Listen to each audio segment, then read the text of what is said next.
Good evening, you're watching the news from the Sultanate of Oman television. First, the headlines. Oman Cybersecurity Conference discusses in Muscat enhancing readiness and response against cyber attacks.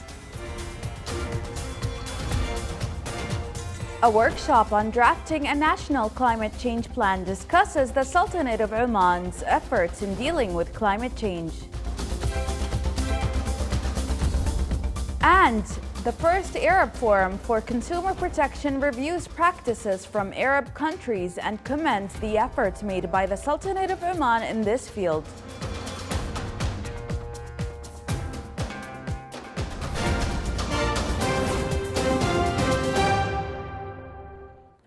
Those were the headlines. Now for the news in detail.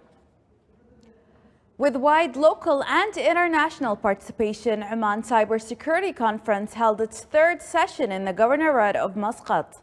The opening of the conference was held under the auspices of His Excellency Sheikh Abdul Malik bin Abdullah Al-Khalili, Chairman of the State Council. More details in the following report. Oman Cybersecurity Conference discussed the most prominent aspects of enhancing readiness and responding to cyber incidents and attacks in a practical way in the sector of national infrastructure institutions and developing and refining national capabilities in the field of cybersecurity. This is the third version of the Cybersecurity Symposium in Oman.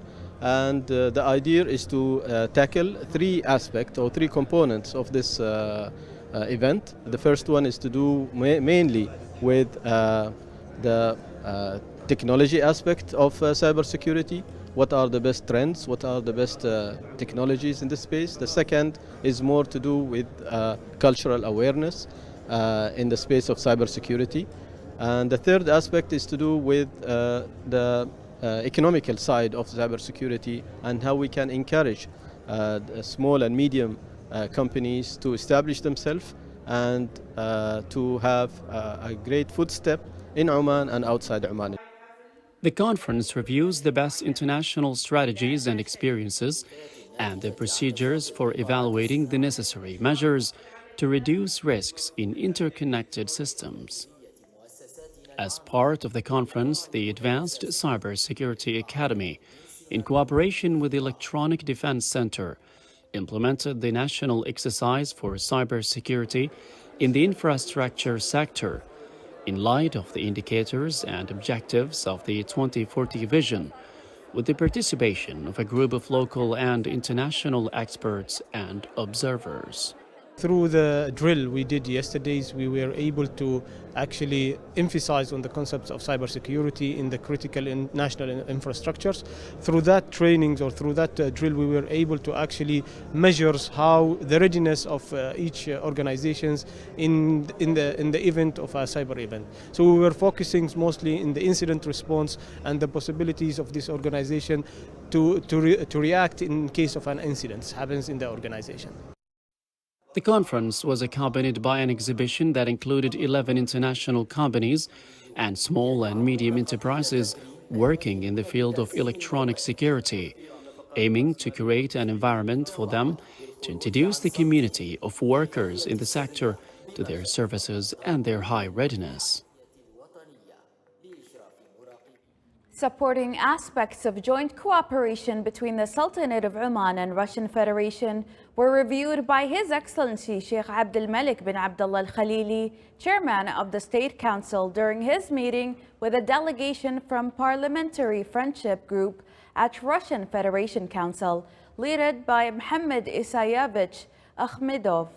During the meeting, His Excellency, the Chairman of State Council, affirmed on the strong relations binding the Sultanate of Oman and Russian Federation and the keenness of both countries to enhance them in the parliamentary, political, and economic fields. Parliamentary Friendship Group between State Council and Russian Federation Council had discussion sessions which reviewed aspects of joint cooperation in the parliamentary, economic, industrial, and cultural fields between the two friendly countries and means of enhancing them in various spheres.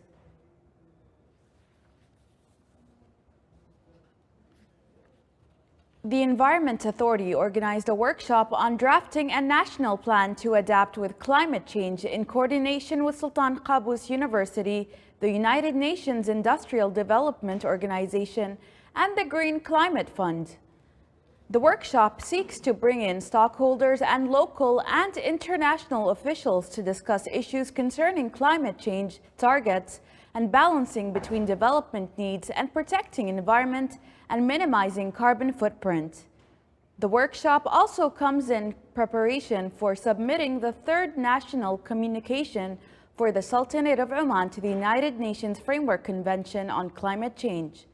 The Sultanate of Oman has set ambitious climate change targets, including reaching zero emission by 2050 by focusing on 5 main sectors such as oil and gas, logistics, and manufacturing industry.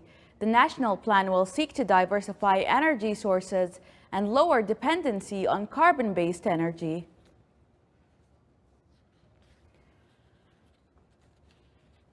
The work of the Arab Forum for Consumer Protection, entitled The Small Consumer and Sustainable Consumption, started at the Oman Convention and Exhibition Center today. It is organized by the Consumer Protection Authority, including several discussion sessions and work papers on issues related to the small consumer and reviewing the experiences of the Sultanate of Oman and the Arab countries in this aspect. The forum sheds light on consumer-related topics and issues at the level of the Arab world. The opening of the forum was held under the auspices of His Excellency Sayyid Mohammed bin Sultan Al Busaidi, Deputy Chairman of the Supreme Judicial Council.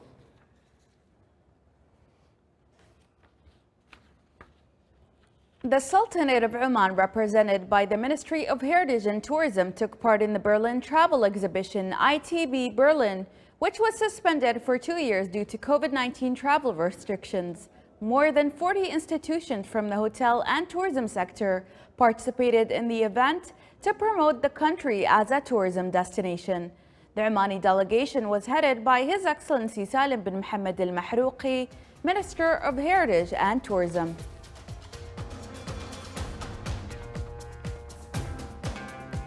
Still to come in our news bulletin.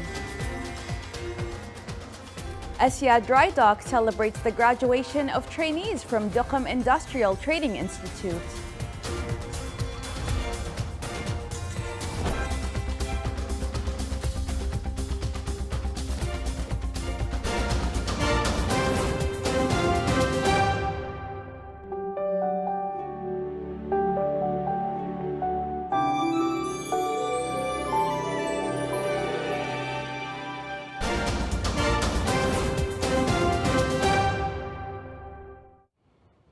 The head of Russia's Wagner Group said today that his forces had taken all the eastern part of Bakhmut, the eastern Ukrainian town where fighting has raged for weeks.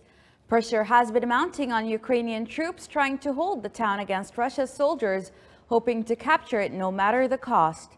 Ukrainian President Volodymyr Zelensky has said the army was intent on defending Bakhmut, but warned the Russian army would have an open road into eastern Ukraine if it captured the town.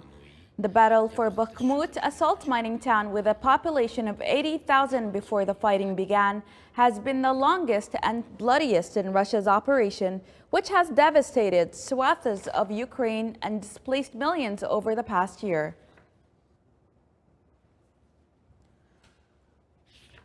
The death toll from Cyclone Freddy's second coming to Madagascar climbed to 8 yesterday as the storm strengthened while moving towards Mozambique, authorities said.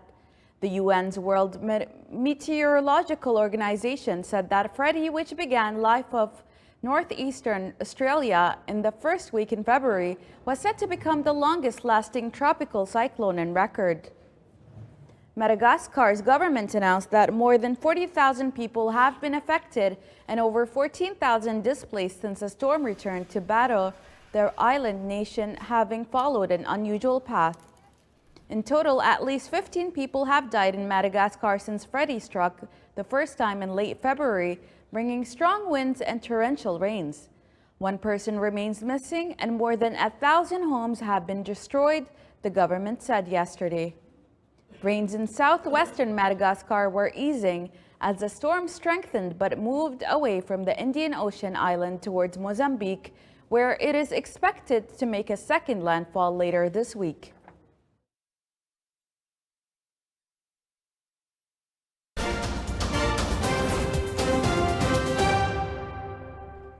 Asyad Dry Dock, part of Asyad Group, celebrated the graduation of trainees from Duqm Industrial Training Institute. The ceremony was presided over by His Excellency Sheikh Nasser bin Amir Al Hosani, Under Secretary of the Ministry of Labor for Labor. More details in the following report. Within its constant efforts to establish a solid foundation of skilled national competencies, thus allowing Asyad integrated logistics system enhance Oman's position as a global logistics hub. Asyad Dry Dock, part of Asyad Group, marked the graduation of trainees from Duqm Industrial Training Institute. From the first day up to 6 months, is work hard. The first I learned in this place ODC, the PPE or the safety, because in this place you should save about this information. And here two places, one green zone and another red zone. And I start for this make information about safety. Then I start for 6 step about welding. The program was in collaboration with the Ministry of Labor as part of the National On-the-Job Training. The trainees went through a 6-month training program and worked with an experienced team of instructors in technical, maintenance, preventative, security, and occupational health fields. The graduates participated in theoretical sessions that were reinforced by hands-on training at various Asyad Dry Dock facilities, including field exercises simulating actual ship repairs. For the Sultanate of Oman Television, صالح بن خلفان الرحبي, الوسطى Governorate. This is the Sultanate of Oman Television. Before we end tonight's bulletin, here are the main points once again. Oman Cybersecurity Conference discusses in Muscat enhancing readiness and response against cyber attacks. A workshop on drafting a national climate change plan discusses the Sultanate of Oman's efforts in dealing with climate change. And the first Arab Forum for Consumer Protection reviews practices from Arab countries and commends the efforts made by the Sultanate of Oman in this field. With that, we come to the end of tonight's bulletin. From all of us here at the newsroom and the studios, it's good night and happy International Women's Day.